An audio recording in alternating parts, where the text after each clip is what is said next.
Well, Darvin, just starting with the offense, clearly it was there all night. I think it's the most points the Lakers have scored since '87. Where did that come along after it was a little bit rusty in the first game after the 3 days off? I just thought, guys, the ball moved. The ball had some pop to it. And guys just playing downhill, not settling, not being indecisive. We had screening well. Guys just, again, being deliberate where they want to take the ball. Quick decisions, all of the above. And, it got spread around a lot. And so just got to continue that trend and stay aggressive, love and live in the paint as we like to do. Try to win the free throw line and just do it on a consistent basis. On those late threes that Indy was hitting, were some of those blown coverages, and how did you think the defense was throughout the night? The biggest thing we've been talking about is red, and when we red aggressive. Red, and, tip your cap to him. Halliburton, a couple of the ones he threw in late were from deep, what we call the 4-point line.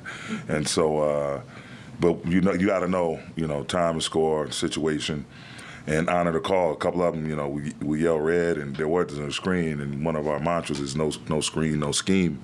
But in that type of situation, you just got to honor your teammates' call, honor the red call, knowing that they're hunting threes. And so, it got a little topsy-turvy there. But then again, getting ready to red up, we got, heels above the three-point line. He's pulling from the logo down there. So it's just one of those things, man. We're just happy we came out on the right side of it. And I told him after the game, it's just, we talk about, not just wins and losses, but wisdom and lessons. And the lesson is when you get a 19-point lead, whatever it was, you got to come out and finish them.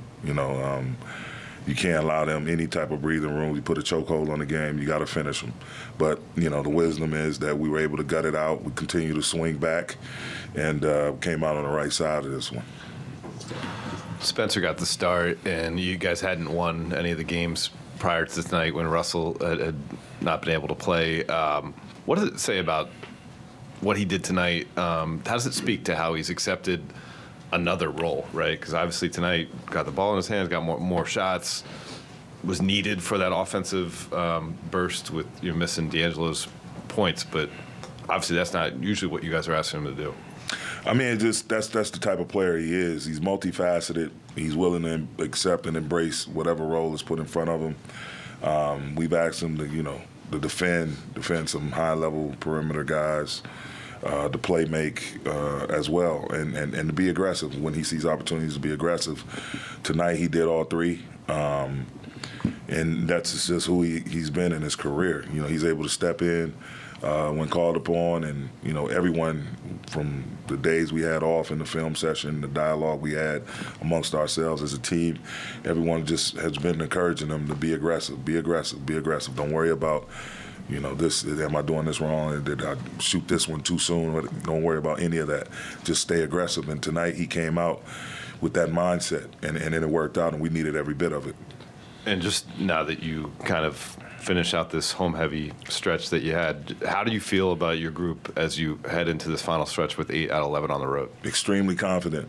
Sometimes, the road, you playing it, on the road in front of someone else's home crowd, not your own.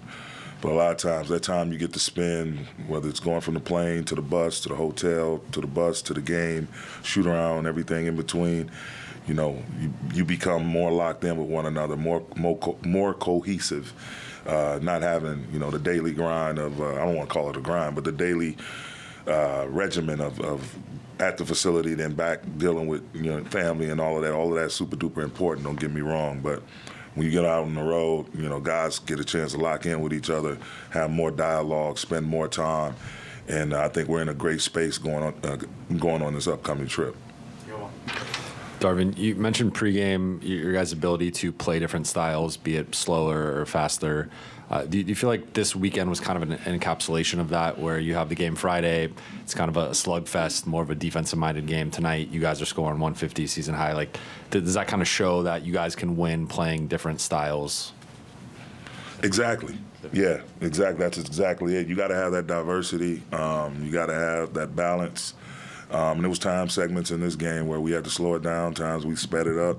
And it's predicated on your defense as well. If you're able to turn people over and get live ball steals, live ball deflections, and those turn into steals, if, your offense gets to humming, you get dunks, you get open threes, your crowd gets into it, it energizes everyone on the team and everyone in the building. So a lot of that has to do with the defense, but yeah, we pride ourselves on being able to do both. Darvin, I think Mike mentioned earlier, the 150 most the Lakers have scored since 86, 87, just because of the way offenses, I guess, have evolved, and it seems like these scoring outputs happen more often than not recently. Just can that appreciation for this kind of scoring output still be there, considering the way that game is moving? I think it's happening. It's so common now, man. Guys are more skilled. There's more freedom of movement. The three ball, the way it's impacted the game, you're going to have these high-scoring games like this, man. And as you can see, I remember coming into the league in '96, and you have a 22, 20, 19, anything 17 or above lead. It's pretty much safe, sometime throughout the quarter. But nowadays, it can evaporate in about 5 or 6 possessions, and so you have to continuously play, continuously have a next play mentality. But the skill level of these guys now and the way teams are shooting the three ball and the volume of threes that we're seeing from game to game, it makes it where this has become, instead of something that's foreign, it's totally common now. And so you just got to try to keep up as best you can. In all the conversations, Darvin, about how this is just the way it is, in the same breath, giving up 145 points, 46 in the fourth quarter, is it something that in a win you can key in on differently? I imagine that's not exactly what you want to see, especially at this Hell no, point that's in not your- what I want to see. As all this talk about, well, Hell no. this is fine. I can't imagine it is. Oh my God, we go from holding a really talented, offensively talented Philadelphia team to 18 points in the fourth to what we give up tonight, 46. I'm like, man, but you're gonna have nights like that. There's different ways you're gonna have to win games. It's gonna be those knockdown dragouts, and it's gonna be a Ferrari versus a Lamborghini on a highway, sometimes drag race. And so, for real, and so you just gotta. The biggest thing is you gotta keep pushing forward through the game, no matter what type of game it is. You got to keep pushing through. It's hard. You get disappointed, like, oh, man, we had this cushion. It's evaporated. Man, what's going on? What are we doing? This, that. Instead of having that type of mindset, you just go, okay, they made another three. Now we got to make sure we get something going on the other end as well. And then try to alleviate those and take them away as best we can. I mean, sometimes, they got second, third possessions, off their offensive glass, and we were careless with the ball on a couple of them. A couple of them we played great defense and they made tough shots. It's a variety of all of that. But the thing, again, I can't stress it enough to my team, to you all, we have to constantly have a next play mentality. Because if you don't have that, you lose a really bad loss with the way that game had trended and then what the turn it made and those guys storming back. But us continuing to fight, I think, make all the difference in the world. Thanks, Coach. Yep.